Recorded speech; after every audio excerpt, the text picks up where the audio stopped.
Hola, ¿qué tal amigos y amigas? Bienvenidos a este espacio nuevamente en plataforma de TVX. Gracias por estar pendiente siempre todos los fines de semana de este programa. Y también pues le invito a que deje sus comentarios, haga sus participaciones en la caja de comentarios de este programa. Bueno, saludos a usted que está pendiente todos los fines de semana de mis intervenciones.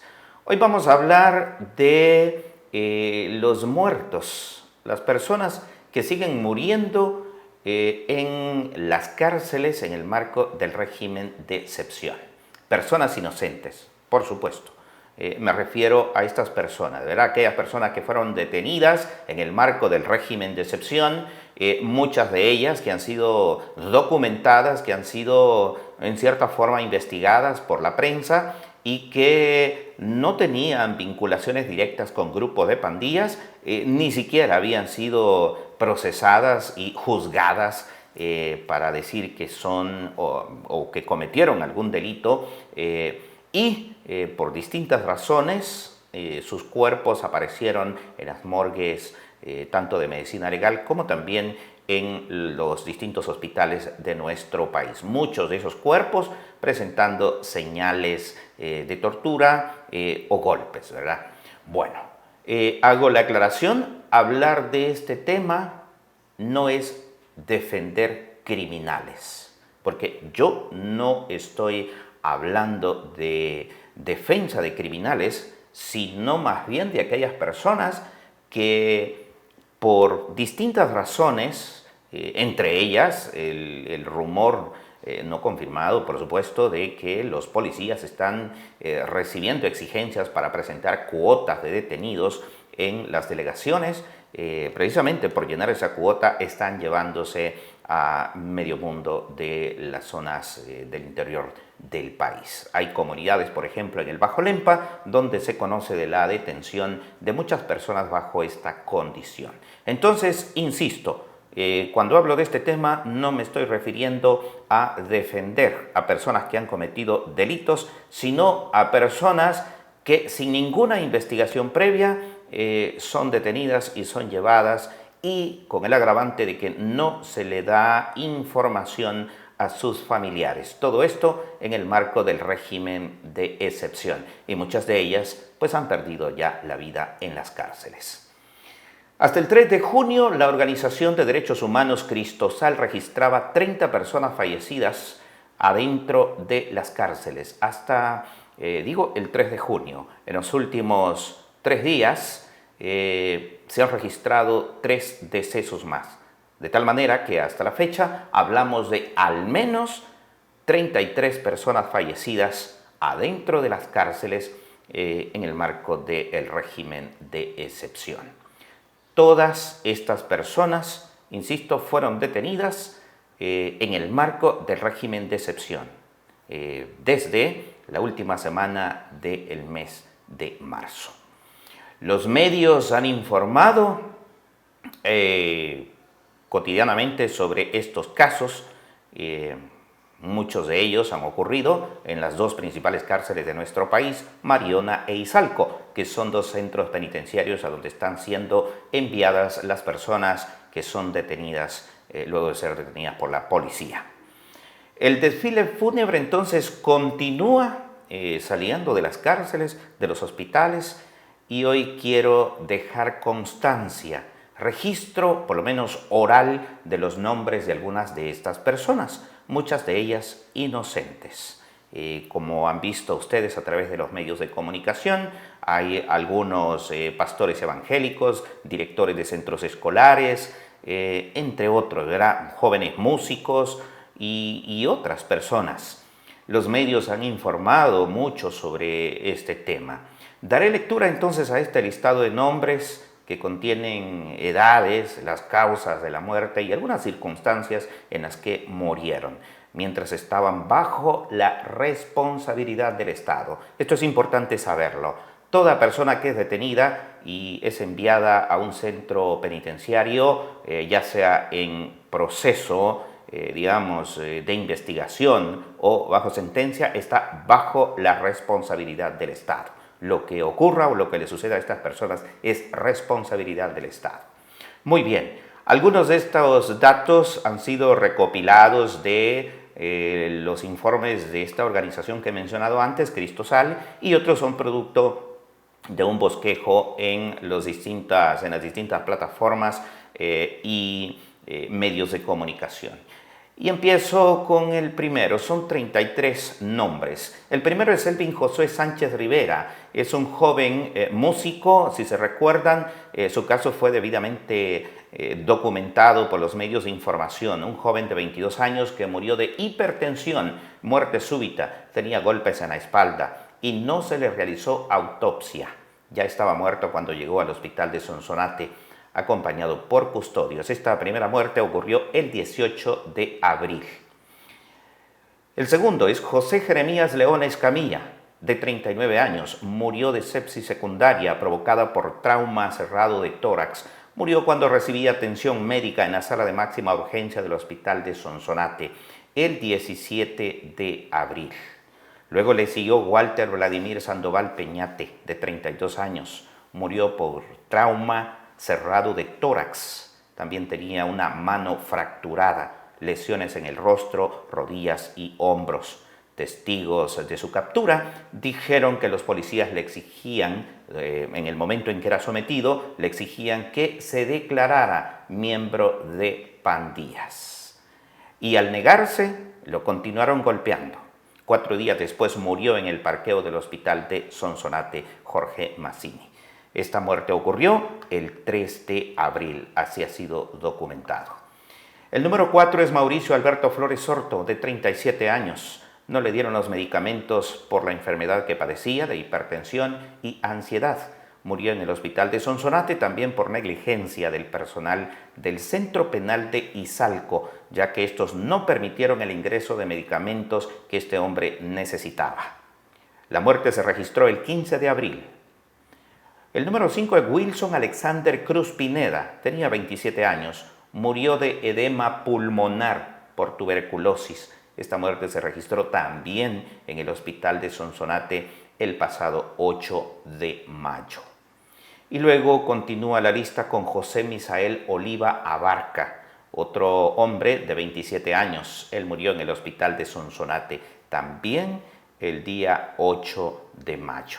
Ese día se registraron estos 2 decesos. Y luego sigue Francisco Manuel Caña Serrano. De esta persona no hay mayores datos, pero sí se registró su deceso en el centro penitenciario, o en el sistema más bien penitenciario. Luis Fernando Ramírez es la víctima número 8. Esta persona tenía 23 años de edad, murió de edema pulmonar, es decir, exceso de líquidos en los pulmones. Así decía el documento del deceso cuando lo entregaron. El número 9 es David Ernesto Juárez Ávila. Esta persona tenía 46 años. No le suministraron a tiempo los medicamentos que tomaba a diario para controlar la diabetes. Estaba recluido en el penal de Mariona. Murió mientras era llevado en la ambulancia hacia el hospital Sacamil. Luego murió José Guillermo Vides. De este reo no hay mayores datos. Carlos Wilfredo Sauceda González. Se sabe que fue vapuleado y murió en el hospital Sacamil. Este reo estaba en Mariona. Su cuerpo presentaba muestras de violencia y hay fuertes sospechas de que este privado de libertad pudo haber sido asesinado. Esto ocurrió el 10 de mayo. Sergio Alcides Natividad Calzadilla es el número 12.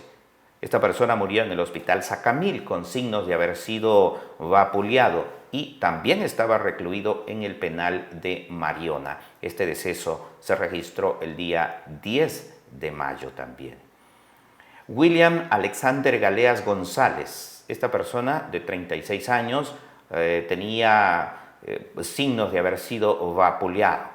Murió en el hospital Sacamil, se encontraba preso en el penal de Mariona. tras haber sido capturado en el marco del régimen de excepción. Este deceso se registró el 11 de mayo, es decir, que en el mes de mayo hay una continuidad de fallecimiento dentro del centro penitenciario. Elvin Ernesto Castillo Majano, de 44 años, es la víctima número 14. Había sido llevado en estado de gravedad desde el Centro Penal de Izalco a el Centro de Atención Médica Regional de Sonsonate. Esta persona estaba recluida en el penal de Izalco, es originario de Guatajiagua, en el departamento de Morazán. Su deceso se registró el 16 de mayo. Y luego Eduardo Luis Fuentes Reyes, de 31 años, murió de un infarto en el hospital de Nueva Guadalupe en San Miguel. Esto también ocurrió el 16 de mayo. Óscar Alfredo Gallegos Pocasangre, una persona de 46 años que, por cierto, se dijo era familiar de un reconocido diputado del partido Gana. Murió por traumatismo cráneoencefálico severo de tipo confuso, es decir, en lenguaje cotidiano, por golpes severos en la cabeza. Esta persona murió en el hospital Sacamil mientras estaba recluido en el en el centro penitenciario de Mariona.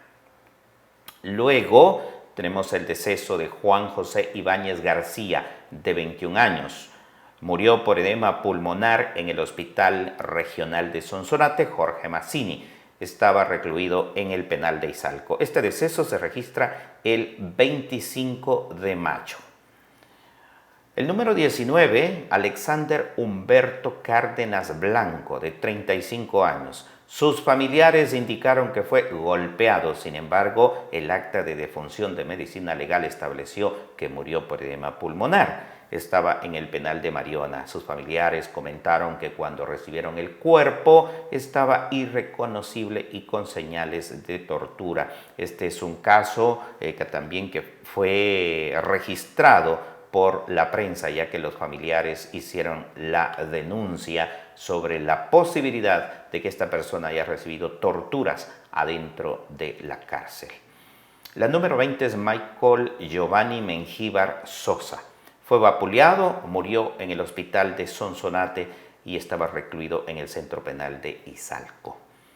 El número 21, Jesús Antonio Navarro Mendoza, un hombre de 48 años, murió en el hospital de Sonsonate, estaba en el penal de Izalco. Según sus familiares indicaron, el acta de defunción indicaba que murió por cuestiones pulmonares. Algo está pasando en los centros penitenciarios debido a que estas características de los decesos por cuestiones pulmonares son recurrentes. José Virgilio Mendoza León, de 49 años, es la víctima número 22. Las autoridades dijeron que era desconocido y el cadáver de José Virgilio Mendoza León está, por lo menos hasta el momento del registro de este deceso, estaba en medicina legal, ya que no había sido identificado por sus familiares. Esta persona murió en el Hospital Regional de Sonsonate, Jorge Mazzini, y estaba recluido en el penal de Izalco. Llegó al centro de salud ya convertido en cadáver. Número 23, Marcos Tulio Castillo Reyes. Esta persona murió de neumonía. Murió el 28 de mayo en el centro penal de Quesaltepeque. Su cuerpo, cuando fue devuelto a sus familiares, estaba lleno de golpes, dijeron los familiares. Y luego le sigue Jonis Valmoris Lobo Amaya, de 47 años. Esta persona murió por edema pulmonar en el hospital de Sonsonate y estaba recluido en el penal de Izalco. El número 25 es David Abraham Cortés Trejo, murió por neumonía el 2 de junio. Esta persona falleció en el Hospital San Juan de Dios de Santa Ana, aunque estaba recluido en el centro penitenciario de Izalco. Este deceso ya se registra el pasado 2 de junio. Y sigo avanzando, el número 27 es Rafael Valdés Portillo, de 74 años, una persona de la tercera edad, falleció en el Hospital Saldaña de San Salvador, aquí en los Planes de Renderos, el 2 de junio también. José Aníbal Ramírez Márquez, de 44 años de edad, murió también en el Hospital Saldaña el 2 de junio. Y José Guillermo Gámez, de 86 años, otra persona de la tercera edad, murió también en el Hospital Saldaña el 2 de junio. Mario Alexander R., de 24 años, murió en el mismo Hospital Saldaña, aquí en San Salvador, en la misma fecha, el 2 de junio. Y luego, el número 31 es José Luis Moreno Terán, de 18 años. Esta persona murió por edema pulmonar, su cadáver tenía señales de haber sido torturado, de haber sufrido golpizas. Murió el 3 de junio en el Hospital Nacional de Sonsonate. Y el número 32, Jairo Fernando Ayala, de 23 años, murió el 6 de junio, es decir, esta semana, en el Hospital Jorge Mazzini de Sonsonate. Estaba detenido en el penal de Izalco. Esta persona había estado hospitalizada por un problema de salud que lo había dejado al borde de la muerte en los días recientes antes de su detención. Pese a esto, la policía no atendió los ruegos de la familia, que le dijeron a los policías que lo capturaban que esta persona acababa de salir del hospital y que no tenía ninguna vinculación con las pandillas. Tenemos el número 33, Mario Davis Arias Rivera, de 44 años. Esta persona, creo que muchos de ustedes la han visto, ha sido muy mediatizado su caso. Es un profesor, pastor evangélico y director de un colegio. Murió el lunes 6 de junio. Los custodios del penal de Quezaltepeque se negaron a recibir los medicamentos que necesitaba para la diabetes que padecía. Y cierro este listado con el número 34, son 34 víctimas. José Manuel Ramírez Orozco, de 26 años. Esta persona padecía síndrome hipopotasemia severa. Falleció el 7 de junio en el Hospital Jorge Mazzini de Sonsonate, que estaba detenido también en el penal de Izalco. Esta persona era originaria del cantón Carasucia, en Aguachapán.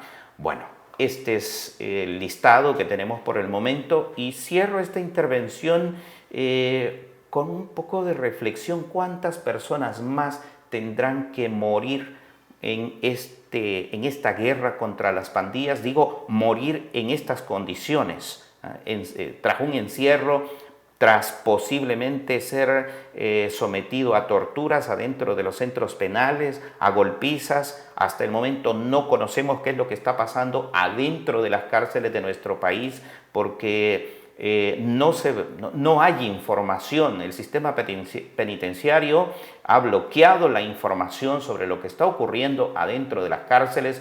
La prensa no puede informar sobre lo que ocurre allí, ni tampoco tenemos información a través de las instituciones oficiales como Procuraduría General de la República, Procuraduría para la Defensa de los Derechos Humanos y otras instituciones que deberían de estar verificando qué es lo que está ocurriendo adentro de las cárceles. Lo único que sabemos es por terceros, por ejemplo, lo que salió declarando esta semana el exalcalde de San Salvador, el señor Mason, diciendo que está sufriendo prácticamente algunas situaciones de tortura adentro de la cárcel.